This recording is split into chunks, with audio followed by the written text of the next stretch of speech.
Hello student, welcome back. आज के इस वीडियो में हम लोग साइंस का सेट 3 करने वाले हैं, जिसमें 80 एमसीक्यू हैं।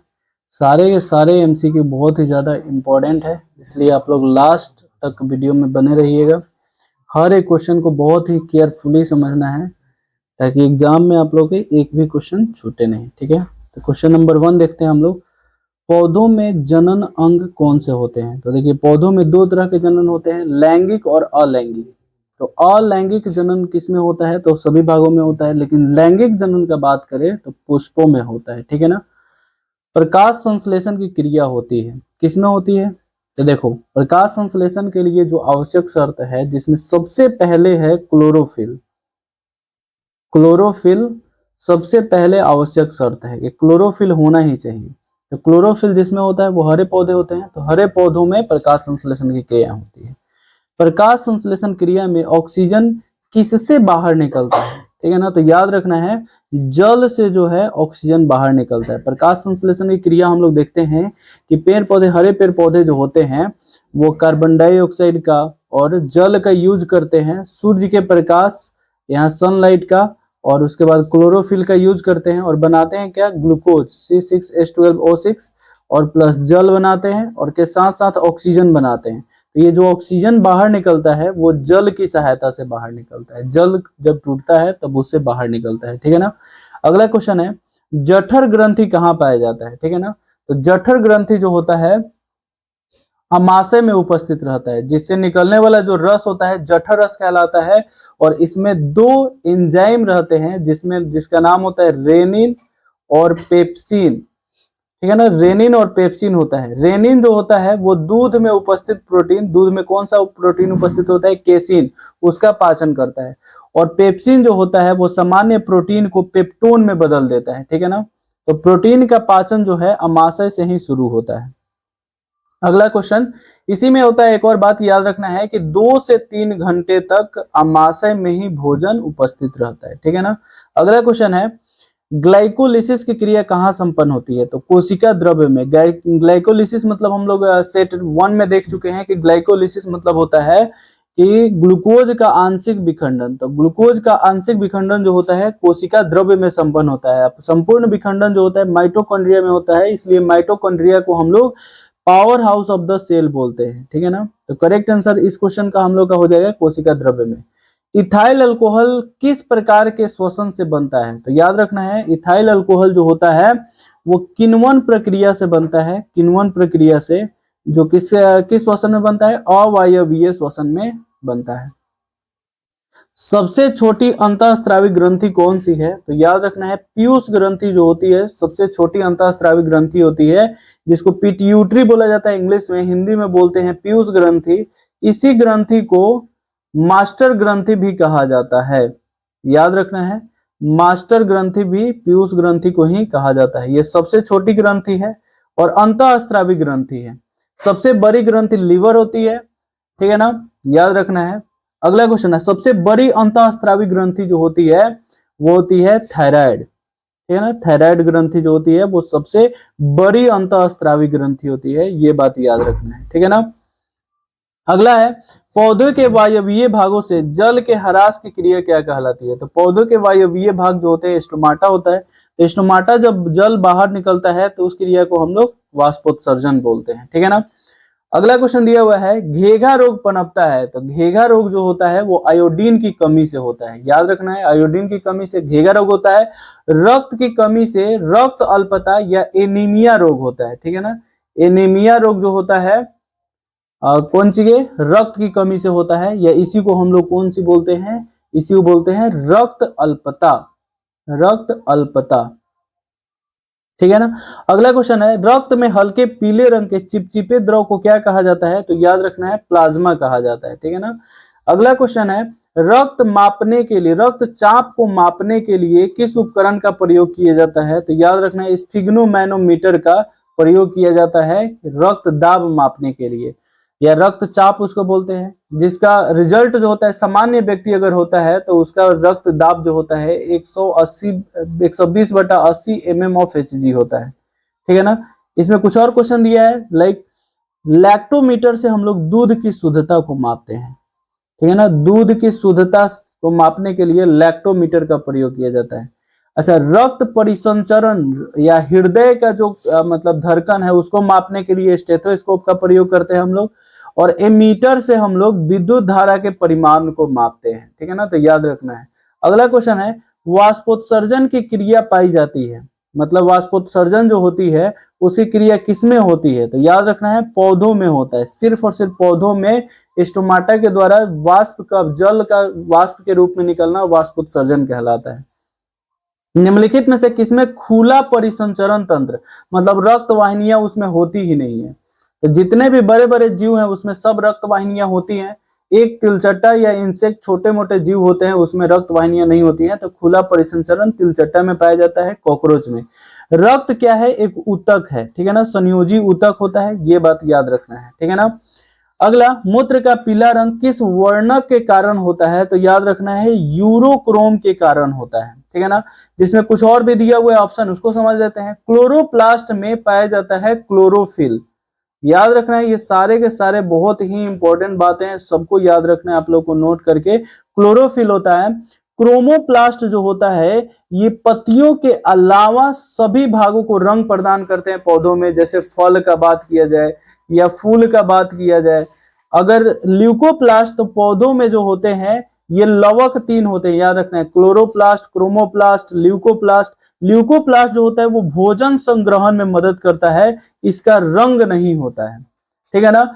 याद रखना है कि पौधों में जो ये प्लास्ट है इसको प्लास्टिड बोला जाता है, लवक बोला जाता है। ये लवक के 3 भाग हैं, ये कोशिकांग होते हैं, जिसमें याद क्या रखना है आप लोगों को कि लवक एक ऐसा कोशिकांग है जिसमें खुद अपना डीएनए पाया जाता है।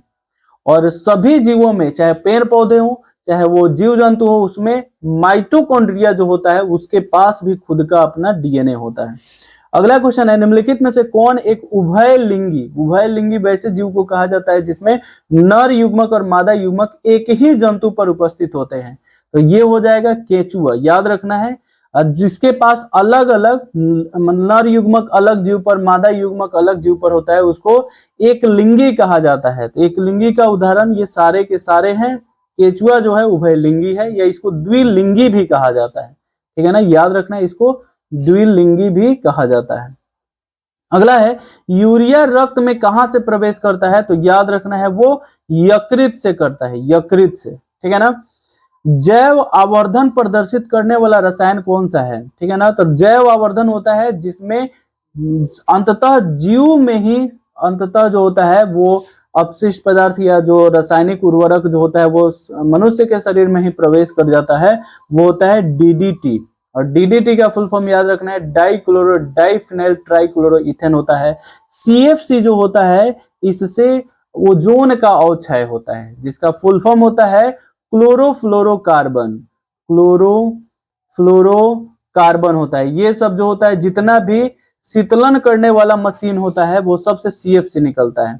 और एटीपी होता है एडिनोसाइन ट्राइफॉस्फेट, ये जब ग्लूकोज जो है ऊर्जा के रूप में संचित होता है माइटोकॉन्ड्रिया में, जब माइटोकॉन्ड्रिया में ऊर्जा टूटता है तो एटीपी का निर्माण होता है। याद रखना है कि एक ग्लूकोज के 1 मोल अणु अगर हम लोग लेते हैं तो उससे 38 एटीपी का 38 एटीपी का निर्माण होता है।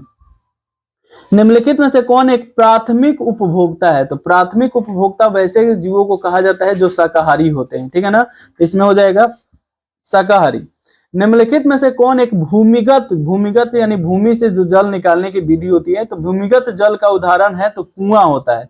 ये सारे के सारे समुद्र, नदी और तालाब जो होते हैं वो भूमि पर स्थित वो जल बॉडी है, मतलब वाटर बॉडी है। भूमिगत जल जो भूमि के अंदर से जल निकालने वाला स्रोत जो होता है वो कुआं हो जाएगा। तो नेक्स्ट क्वेश्चन हम लोग देखते हैं, प्राकृतिक चुनाव द्वारा जीवों का विकास क्या कहलाता है, तो प्राकृतिक चुनाव का जो सिद्धांत है वो दिया गया था डार्विन के द्वारा, चार्ल्स डार्विन के द्वारा, तो वही डार्विनवाद कहलाता है। हरे पौधे क्या कहलाते हैं, तो हरे पौधे चूंकि ऊर्जा का उत्पादन करते हैं इसलिए क्या कहलाते हैं, उत्पादक कहलाते हैं। अगला है, अंडोत्सर्ग का कारण क्या है, तो एलएच जो होता है ल्यूटिनाइजिंग हार्मोन, ये अंडोत्सर्ग में मदद करता है, याद रखना है। एस्ट्रोजन, एफएसएच, ये भी मादा लैंगिक हार्मोन है, ठीक है ना। लैंगरहैंस की द्वीपिकाएं कहाँ पाई जाती है? तो याद रखना है लैंगरहैंस की द्वीपिकाएं जो होती है वो अग्नाशय में पाई जाती है, और इसी से एक हार्मोन निकलता है जो होता है इंसुलिन। और इंसुलिन जो होता है, याद रखना है इंसुलिन जो होता है ये हम लोग के शरीर में कार्बोहाइड्रेट को नियंत्रित करता है। अगर इसकी कमी हो जाती है तो इससे जो रोग होता है वो कौन सा होता है? मधुमेह रोग हो जाता है, ठीक है ना, मधुमेह रोग होता है। अगला है थायरॉक्सिन हार्मोन, जो थायराइड ग्रंथि से स्रावित होता है, के संश्लेषण में निम्नलिखित में से किसका होना आवश्यक है? तो याद रखना है आयोडीन। आयोडीन जो होता है वो थायरॉक्सिन हार्मोन के स्रवण में मदद करता है।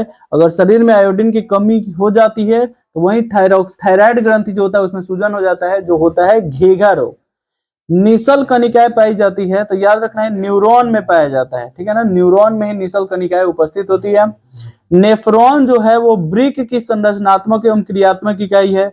न्यूरॉन जो है ये होता है मस्तिष्क की संरचनात्मक एवं क्रियात्मक इकाई होती है, ठीक है ना। न्यूक्लियस जो होता है वो जो हम लोग देखते हैं कोई कोशिका जो होती है उसके अंदर न्यूक्लियस होता है, उसके भीतर भी एक गोलाकार संरचना होती है जिसको हम लोग न्यूक्लियोलस बोलते हैं। मानव मस्तिष्क का वजन कितना होता है? तो याद रखना एग्जैक्ट तो 1450 ग्राम होता है, लेकिन यहाँ पर रेंज दिया हुआ है तो 1.2 से 1.4 केजी होगा।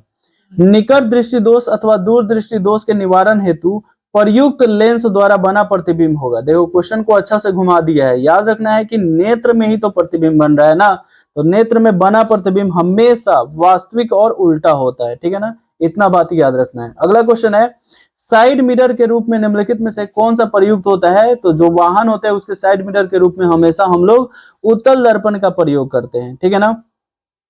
अगला क्वेश्चन है अवतल लेंस द्वारा प्राप्त प्रतिबिंब होता है। तो जब अवतल लेंस होता है ना तो याद रखना है हमेशा हमेशा आभासी सीधा और छोटा प्रतिबिंब ही बनता है। इसका प्रतिबिंब अगर हम लोग देखें तो इस तरह से अवतल लेंस होता है हम लोग का, ये प्रधान अक्ष होता है। यहाँ पर वस्तु अगर हम लोग लेते हैं तो एक किरण हम लोग लेते हैं प्रधान अक्ष के समानांतर जो ऊपर चला जाता है, और ये किरण जो है द्वितीयक मुख्य फोकस से जाता हुआ प्रतीत होता है। दूसरा अगर हम लोग इसके प्रकाशिक केंद्र से दूसरा किरण लेते हैं तो यहीं पे एक दूसरे को काटता है और यही इसका प्रतिबिंब बन जाता है, जो वस्तु से हमेशा छोटा होता है, सीधा होता है और आभासी होता है। तो इनमें से सभी हो जाएगा। ऊर्जा का ऐसे ही मात्रक क्या होता है? तो याद रखना है ऊर्जा का ऐसे मात्रक जो होता है वो क्या होता है? जूल होता है। सिंपल सा तो बात है। यह एक और बात याद रखना है, ऊर्जा का सीजीएस मात्रक कभी पूछ ले तो याद रखना है अर्ग होता है। और याद रखना है कि 1 जूल में 10⁻7 अर्ग होता है, ठीक है ना, इतना बात ये रिलेशन याद रखना है। अगला क्वेश्चन है आकाश का रंग नीला जो रंग होता है ये किस घटना पर आधारित है? तो जब रंगों का बात करें यानी रंग जो होता है ऊपर जो होता है अलग अलग रंगों का मतलब जिसके कारण कणों के द्वारा जो है प्रसारित कर दिया जाता है, जो कहलाता है प्रकीर्णन। अगला क्वेश्चन है सामान्य नेत्र के लिए स्पष्ट दृष्टि का न्यूनतम दूरी क्या होती है? तो 25 सेंटीमीटर होती है। 25 सेंटीमीटर से कम रखते हैं तो अगर आंख स्वस्थ है तो वो स्पष्ट नहीं दिखेगा वस्तु। किसी उत्तल लेंस का फोकसांतर जो है 50 सेंटीमीटर है तो उसकी क्षमता क्या होगी? तो याद रखना है उत्तल लेंस का अगर हम लोग फोकस का बात करते हैं तो द्वितीय मुख्य फोकस राइट साइड में होता है इसलिए धनात्मक होता है। तो अगर हम लोग का इसका निकालते हैं तो P बराबर होता है 1/f। तो अगर हम लोग का ये दिया है सेंटीमीटर में तो इसको हम लोग फॉर्मूला में कन्वर्ट कर लेते हैं, ये मीटर में होता है तब फॉर्मूला होता है, इसका हो जाएगा 100 सेंटीमीटर बटा f। तो अगर 100 सेंटीमीटर ऊपर लिखकर और नीचे लिखते हैं हम लोग का जो फोकस दिया हुआ है 50 सेंटीमीटर, 2 से कट जाएगा और ये आएगा +2 डायोप्टर, ठीक है ना, D4 डायोप्टर हो जाता है तो +2 डायोप्टर हो जाएगा। एक प्रिज्म कितने सतहों से घिरा होता है? तो याद रखना है 5 सतहों से घिरा होता है एक प्रिज्म। अगर प्रिज्म की एग्जैक्ट हम लोग संरचना अगर हम लोग बनाते हैं तो इस तरह से उसका संरचना बनता है। वैसे जो हम लोग जब प्रिज्म का प्रयोग करते हैं तो एक त्रिभुजाकार हम लोग दिखा देते हैं, लेकिन एग्जैक्ट अगर हम लोग प्रिज्म बनाते हैं तो इसमें 5 सतहें देखने को हम लोग को मिल जाता है, ठीक है, जिसमें कौन कौन से सतह होते हैं? एक नीचे वाला सतह हो गया पहला, फिर इधर वाला सतह दूसरा, फिर यहाँ लेफ्ट वाला सतह तीसरा, फिर एक बाहर की तरफ सतह होगा चौथा, और फिर एक अंदर की तरफ सतह होगा पांचवा। इस तरह से 5 सतह देखने को मिल जाता है। लेकिन जब अपवर्तक सतह पूछेगा अपवर्तक सतह कितना होता है तो याद रखना है इधर से प्रकाश आता है और इधर से निकलता है, तो 2 सतह जो होती है वो अपवर्तक सतह होती है। अपवर्तक सतह की संख्या कोई पूछे तो याद रखना है 2 होती है। अगला क्वेश्चन दिया हुआ है हम लोग का ठीक है। अभिनेत्र लेंस की फोकस दूरी में परिवर्तन किया जाता है, मतलब आंख का जो नेत्र लेंस होता है वो किसके द्वारा, यहाँ पर याद रखना है, आंख का जो नेत्र लेंस होता है वो पक्षमाभी पेशियों के द्वारा जुड़ी रहती है, जिसको सिलियरी मांसपेशियां भी बोलते हैं, उसी के द्वारा नियंत्रित किया जाता है। प्रकाश के प्रवर्तन के कितने नियम होते हैं, तो प्रवर्तन हो या अपवर्तन हो, हमेशा याद रखना है कि 2 ही नियम होते हैं। फोटोग्राफी कैमरा का अभिदृश्यक क्या होता है, मतलब अभिदृश्यक बोलते हैं ना, जो दिखने वाला सामने वाला जो लेंस होता है वो कैसा होता है, तो वस्तु का चूंकि बड़ा प्रतिबिंब बनाना होता है तो यहाँ पर हो जाएगा उत्तल लेंस, ठीक है ना। अगला क्वेश्चन है, यदि एक किरण अवतल दर्पण पर लंबवत आपतित होती है तो प्रवर्तन के बाद किस बिंदु से गुजरती है। तो अगर हम लोग एक अवतल दर्पण बना लेते हैं, ठीक है, अवतल दर्पण वैसा दर्पण गोलीय दर्पण होता है जिसका प्रवर्तक सतह जो होता है वो धंसा हुआ होता है, तो यहाँ पर इसका होता है वक्रता केंद्र, और वक्रता केंद्र से जब किरण को हम लोग गुजारते हैं तो वो सतह पर लंबवत होता है। तो याद रखना है कि जब वक्रता केंद्र पर किरण आता है तो वो उसी पथ पर वापस लौट जाता है, लंबवत लेंगे यानी वक्रता केंद्र से, तो उसी पर वापस लौट जाएगा, तो वक्रता केंद्र हम लोग का सही आंसर हो जाएगा। अगला क्वेश्चन है क्वेश्चन नंबर 40, यदि एक प्रिज्म से एक रंगों के किरण को गुजारते हैं तो इसका क्या नहीं होगा, तो वर्ण विक्षेपण नहीं होगा। ऑब्वियसली एक रंग का है तो उसमें वर्ण विक्षेपण तो हो ही नहीं सकता है, क्योंकि श्वेत प्रकाश जिसमें 7 रंग होता है उसी का वर्ण विक्षेपण संभव होता है। पवन विद्युत जनित्र में कुंडली को घुमाने का काम मूलतः करती है, कौन होती है, तो गतिमान हवा।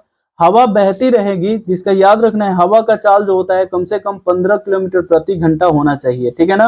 और सबसे ज्यादा हवा जो बहता है पूरे सालों भर, वहां पर एक जगह है, मतलब एक जगह है जहां पर, जिसका नाम है डेनमार्क। डेनमार्क जगह है जहां पर पूरे साल जो होता है पवन जो है बहते रहता है, इसलिए इसको पवनों का देश कहा जाता है। और यहाँ पर याद रखना है 25%, लगभग 25% जो होता है बिजली की वहां पर आपूर्ति जो है वो मतलब पवन चक्की से ही दी जाती है, ठीक है ना। कांच की अवतल लेंस की वायु में शक्ति क्या होगी, तो अवतल लेंस बोल रहा है, तो अवतल लेंस का अगर हम लोग फोकस दूरी देखें तो याद रखना है फोकस दूरी इधर होता है, द्वितीय मुख्य फोकस लेफ्ट साइड में होता है, इसलिए इसका ऋणात्मक होगा, ठीक है ना। उत्तल लेंस पूछता है तो धनात्मक होता है। निम्नलिखित में से कौन विद्युत का सुचालक है, तो याद रखना है कि आयोडीन जो होता, ग्रेफाइट जो होता है ये कार्बन का एक अपरूप है, ये है तो अधातु, लेकिन इसमें मुक्त इलेक्ट्रॉन होने के कारण ये विद्युत का चालन भी करता है। वक्रता त्रिज्या 1 मीटर के अवतल दर्पण की फोकस दूरी कितनी होगी, तो याद रखिएगा एक हम लोग रिलेशन पढ़े हुए हैं दर्पण में, R बराबर 2F होता है, ठीक है ना। यहाँ पर दर्पण जो है ये मतलब हम लोग का 1 मीटर का दिया हुआ है, 1 मीटर दैट मीन्स 1 मीटर हम लोग का कितना हो जाएगा, 100 सेंटीमीटर हो जाएगा। सेंटीमीटर में इसलिए कन्वर्ट कर रहा है क्योंकि ऑप्शन जो है हम लोग का सेंटीमीटर में दिया हुआ है, तो हम लोग को बताना है फोकस दूरी, तो F बराबर लिखे तो R/2 हो जाएगा। तो फोकस दूरी अगर 100 सेंटीमीटर है हम लोग का, अपॉन 2 कर देते हैं तो 50 सेंटीमीटर हम लोग का आंसर आ जाएगा, जो होगा उसका फोकस दूरी, तो यहाँ हो जाएगा 50 सेंटीमीटर, ठीक है ना। सघन माध्यम से विरल माध्यम में जाती हुई किरणें अभिलंब से विचलित हो जाती है, तो याद रखना है कि जब सघन माध्यम से विरल माध्यम में प्रकाश जाती है तो वो यहाँ पर अभिलंब हम लोग ड्रॉ करते हैं, प्रकाश की किरणें तो इसको सीधे जाना चाहिए, तो अभिलंब से दूर चली जाती है, ठीक है ना। तो याद रखना है अभिलंब से दूर चली जाती है। विद्युत धारा उत्पन्न करने की युक्ति को क्या कहते हैं, तो याद रखना है विद्युत जनित्र होता है जिसे विद्युत धारा। नेक्स्ट क्वेश्चन है, ऊर्जा का पारंपरिक स्रोत क्या है, तो याद रखना है ऊर्जा का पारंपरिक स्रोत जो होता है वो कोयला होता है, ठीक है ना। यानी पहले से लोग जो है कोयले पर ही निर्भर रहते थे, कोयला है, ठीक है ना।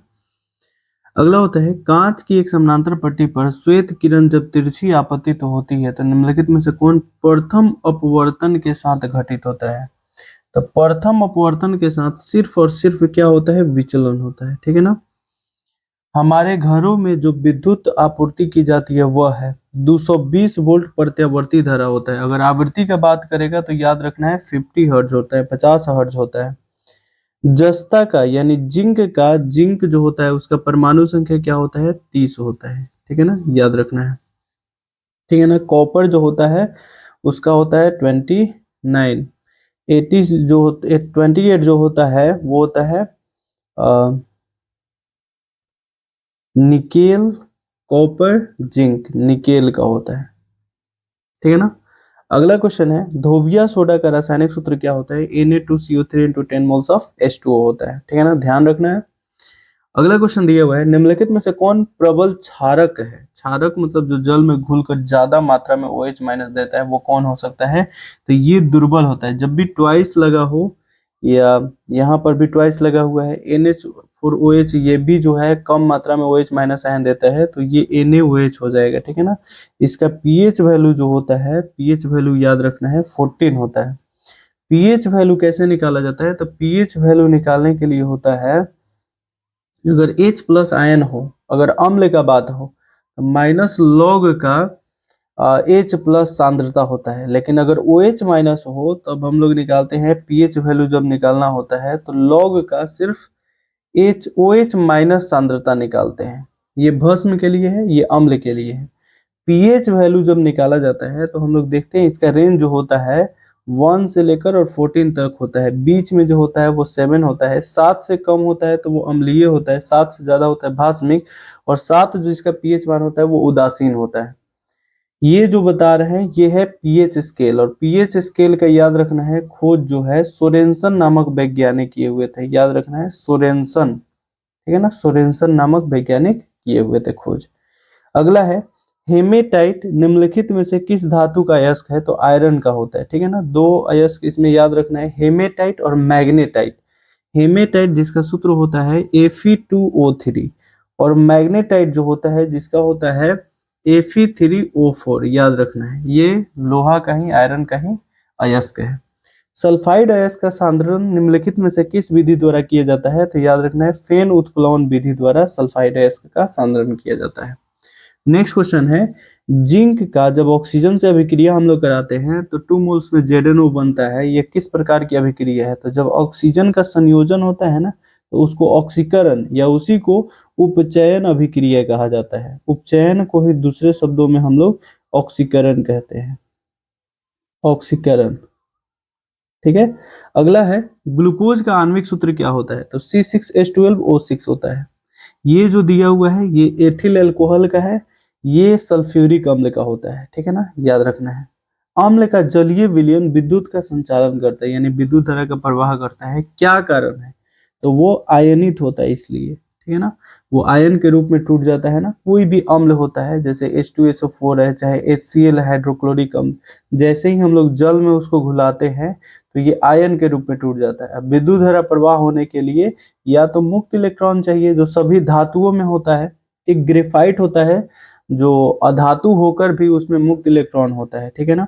लेकिन विद्युत धारा प्रवाह होने के लिए या तो फ्री इलेक्ट्रॉन, मुक्त इलेक्ट्रॉन चाहिए जो धातुओं में होता है, या आयन चाहिए। तो इसमें आयन है इसलिए इससे विद्युत धारा का प्रवाह होता है, ठीक है। तो नेक्स्ट क्वेश्चन हम लोग देखते हैं लिथियम के बाह्यतम शेल में कितने इलेक्ट्रॉन विद्यमान होते हैं, ये बताना है।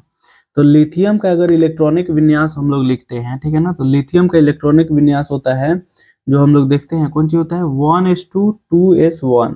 तो बाह्यतम कक्षा में केवल और केवल एक इलेक्ट्रॉन होता है, तो ए आंसर जो है हम लोग का ऑप्शन सही हो जाएगा। आवर्त सारणी के शून्य समूह का तत्व इसमें कौन है? तो याद रखना है शून्य समूह का तत्व जो है वो हीलियम है, ठीक है ना। आवर्त सारणी का जो शून्य समूह होता है वर्ग 18 के तत्व होते हैं, याद रखना है वर्ग 18 के जो तत्व होते हैं उन्हीं को शून्य समूह का तत्व कहा जाता है। निम्नांकित में सर्वाधिक विद्युत ऋणात्मक तत्व कौन है?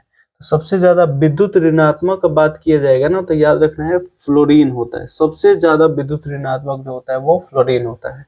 अगला है जल के वैद्युत अपघटन में कैथोड पर कौन सी गैस मुक्त होती है? तो हम लोग देखे थे कि जब जल का वैद्युत अपघटन होता है, यानी जल जो होता है वैद्युत अपघटन के लिए दो हम लोग इलेक्ट्रोड लगाते हैं, तो जल जो होता है ये आयन के रूप में टूट जाता है, H प्लस और O- के रूप में टूटेगा ये।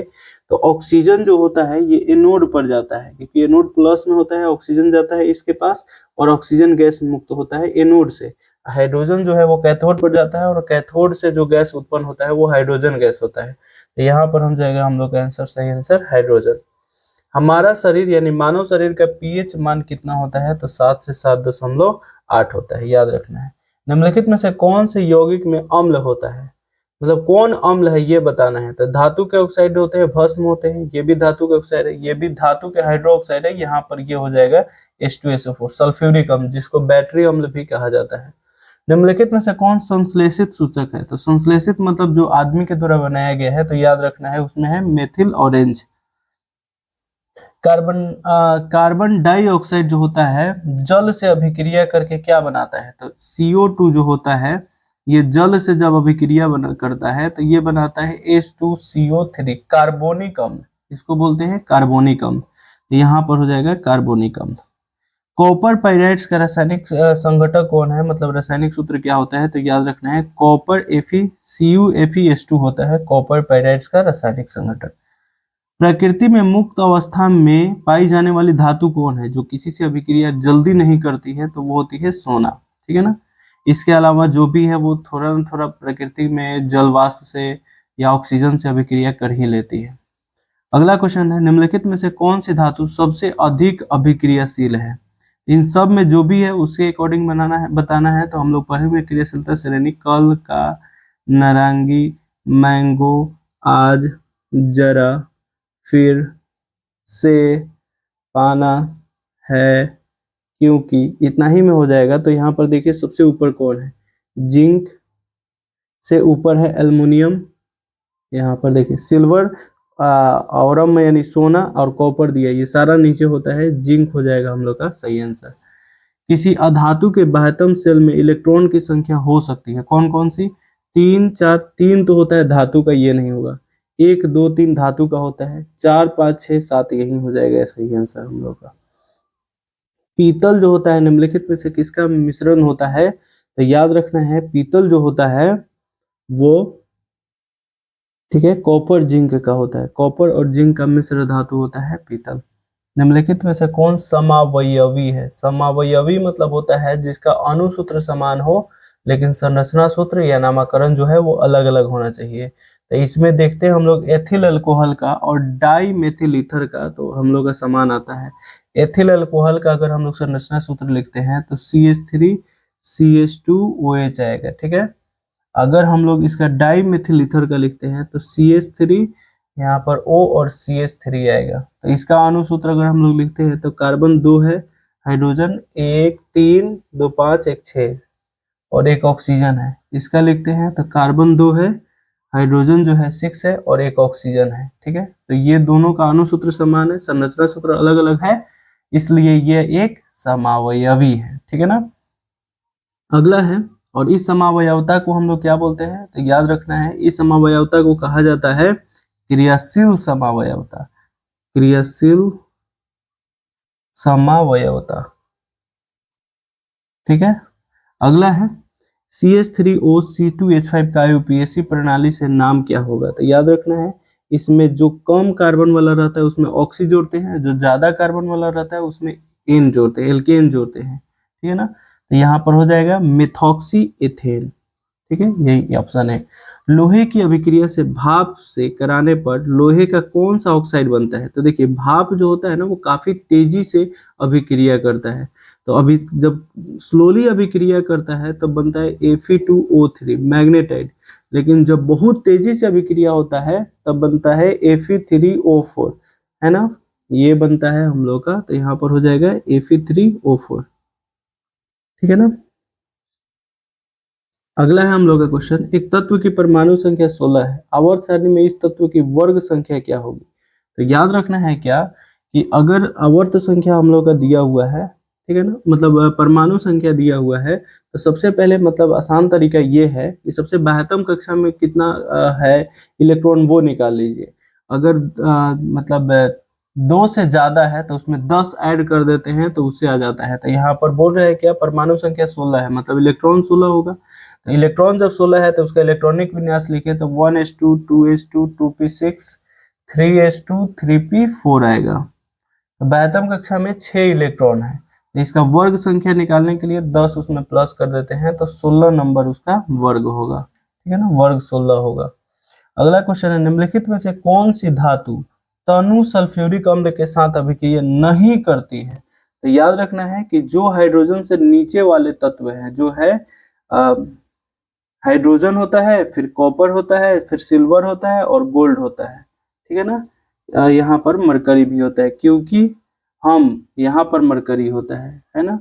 हाइड्रोजन, फिर कॉपर, फिर मरकरी, फिर एल्युमिनियम और फिर सोना, गोल्ड, सॉरी यहाँ पर एजी है, सिल्वर होगा। तो यहाँ पर देखिए कि हाइड्रोजन से कौन नीचे है ये देखना है।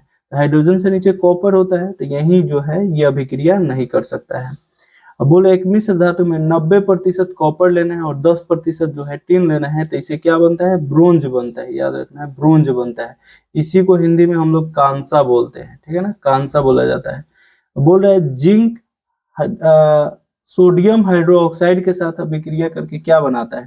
तो देखिए जिंक जो है NaOH के साथ अभिक्रिया करता है, तो ये बनाता है Na2ZnO2 के साथ बनाता है हाइड्रोजन गैस। तो याद रखना है कि धातु जो होता है वो भस्म के साथ तो जनरली अभिक्रिया करता नहीं, लेकिन जहां भी करता है तो उसके साथ हाइड्रोजन गैस बनाता है। तो ऑप्शन ए हम लोग का सही आंसर हो जाएगा। अगला है 78 नंबर क्वेश्चन है, निम्नलिखित में से कौन सी धातु वायु में उच्च ताप पर गर्म किए जाने पर ऑक्सीजन से संयोग नहीं करता है, ठीक है ना। जिसको हम लोग गर्म करेंगे तो वो ऑक्सीजन से अभिक्रिया नहीं करता है। निम्नलिखित में से कौन सी धातु वायु में उच्च ताप पर गर्म किए जाने पर भी ऑक्सीजन से सहयोग नहीं करता है, तो वो होता है सिल्वर, ठीक है ना। अगला दिया है अयस्क में उपस्थित अपद्रव्य को क्या कहते हैं। तो याद रखना है गैंग कहा जाता है। जो अयस्क होता है उसमें जो भी धूल कण हो, चाहे कोई भी जो खरपतवार होता है, वो सबको गैंग कहा जाता है। निम्नलिखित में से किस गुण के कारण धातुओं के तार बनाए जाते हैं, क्योंकि उसमें तन्यता पाई जाती है, काफी ज्यादा उसको लंबराया जा सकता है, बड़ा किया जा सकता है, ठीक है ना। तो इस प्रकार से सेट 3 जो है हम लोग एंड करते हैं, फिर मिलते हैं नेक्स्ट वीडियो में नेक्स्ट के साथ। तब तक के लिए बाय।